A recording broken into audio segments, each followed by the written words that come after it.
இப்ப வந்து கிடா ஆடு மாடு மேய்ச்சிருக்கியா? இல்லங்க. மேய்ச்சு பாரு. நான் இருக்கேன். நீ திருச்சியில இருக்கிற ஆளு, உனக்கு தெரியாது. அதாவது ஆடு மாடு மேய்க்கிறவங்களுக்கு தான் தெரியும். சரி.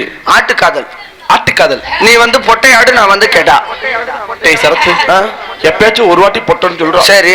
என்ன பொட்டன்னு சொல்லி 5 பொண்டாடி என்ன விட்டு போய் 5 மாசம் ஆச்சுடா. நான் உன்னை எதை கொட்டிதான் அடிக்கிறது? அங்கிட்டு சீசன் முடிஞ்ச வரைக்கும் இப்படிதான் அலையிறேன். சீசன் முடிஞ்சு அப்படிதான் அலையிறேன். நீ நாய் கோல பத்தியா? இப்ப வந்து ஒண்ணும் இல்லண்ணே, ஆடு மாடு மேய்க்கிறவள பாத்திருக்கியா? பொட்டை ஆடு என்ன தெரியுமா ஒண்ணு பண்ணும்? முன்னாடி ஒண்ணு கடிச்சுக்கிட்டே போங்க. சரி. கேட்டாங்க